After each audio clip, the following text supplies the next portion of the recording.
How to love 11 ways to be a more loving partner. 1. Commit to your relationship. Decide that you are going to be in the relationship, that you are going to work toward its growth, that you will nourish it to the best of your ability. Without that commitment, you don't have the necessary foundation to build a loving relationship. That is why this first step is crucial. If you have that commitment, read on. Note it's never too late to make a decision to commit. 2. Invest time. The workaholic who works 60 hours a week might say, "I love my family so much. I'm working hard to provide for them." That's not love. Remember, love is not a faith. You want to become more loving. Find time every day to connect with your loved one.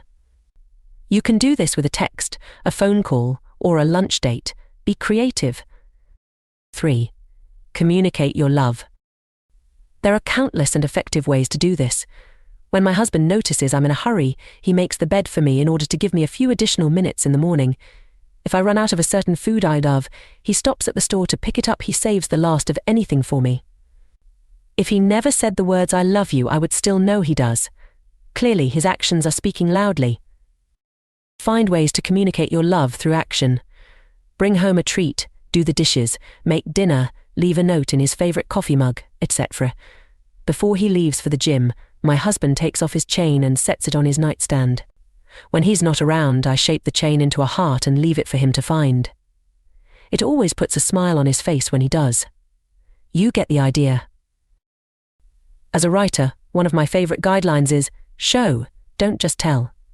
By doing this, the writer provokes a reaction from their readers, helps them feel the emotion the character is feeling. This works in real life as well. Healing, it's not words. It's an action that you decide to take. 4. Be spontaneous. Relationships can fall into ruts. Years together can dull the excitement felt in the beginning when everything is new. It doesn't have to stay that way. Or you come home, see your partner sitting in front of the TV and say, "Let's go. I've made reservations at a great Airbnb. Pack your bags." 5. Acknowledge the thoughtful things your partner does. One of the ways to be a more loving partner is to acknowledge all your partner does for you. You might be taking your partner for granted and not even realizing it. Do you thank them for doing the laundry, walking the dog, making dinner, doing the dishes, working out, replacing the soap and shampoo before it runs out, etc.? There are a million little things that keep a home going, and it's easy to forget that someone is doing it. Acknowledge it. I felt warm and fuzzy after hearing that. It made me feel very appreciated.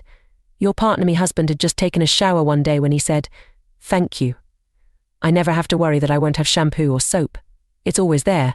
I really appreciate that. IF will too." 6. Be supportive.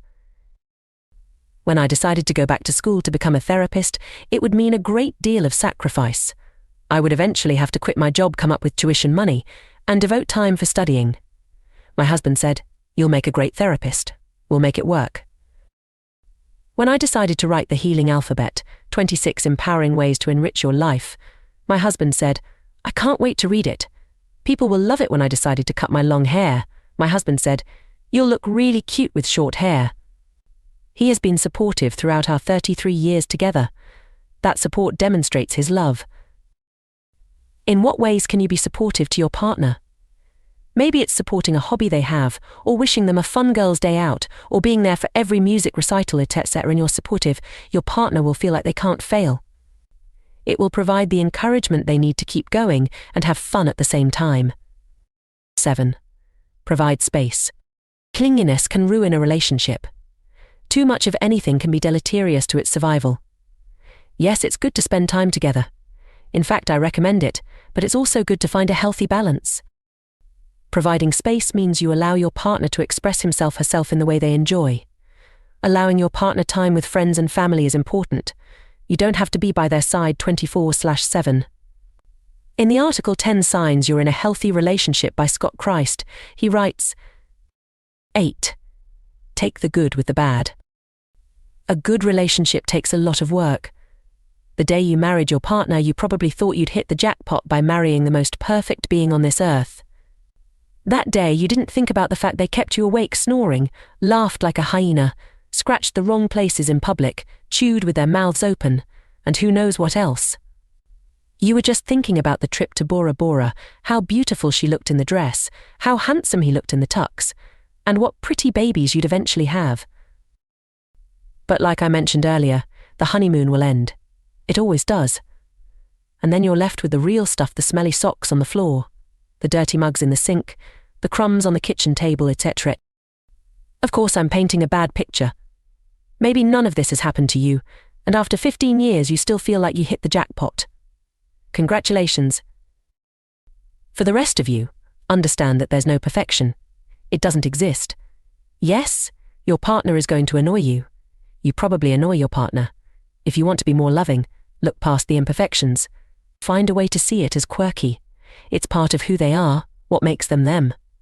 According to Jeff Orbach, Ph.D., in his book, Irritating the Ones You Love, he writes, 9. Avoid put-downs. Here's the thing, when you're in a relationship, you pretty much know everything about your partner, the good, the bad, and the ugly.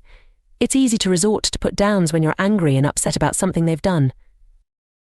For example, let's suppose they're late for a movie. It happens. Don't start in with, late again. Geez, you're never on time, you moron, or no wonder your parents are disappointed by you, or it's a pleasure to meet the poster child for lateness. And on, and on. What are you trying to accomplish?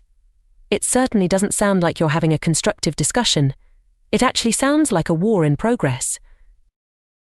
We have enough strife in the world. Don't allow it to infiltrate your home. Speak with respect.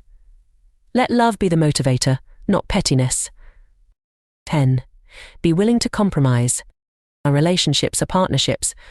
Often, one or both of the people involved forget that they're a little too self-absorbed, always wanting what they want when they want it, regardless of how their partner feels. Since all relationships require some form of compromise to be successful, the couple has to work as a team. It's always a give and take, a quid pro quo, a back and forth between the people involved. Hey, since we saw Shaft last week, how about we see A Dog's Journey this week? Both people are willing to give in to make their partner happy, even if they have to sacrifice a little bit. A willingness to compromise can go a long way in creating happiness and feelings of well-being in the relationship. 11. Tell your partner 3 things you love about them. My husband and I attended a couples seminar years ago. One of the exercises we were asked to perform was to walk around our partner while they sat in a chair and tell them all the things we loved about them. It was an amazing experience. The focus was to be only on the good, on what you loved about them, what you admired, respected.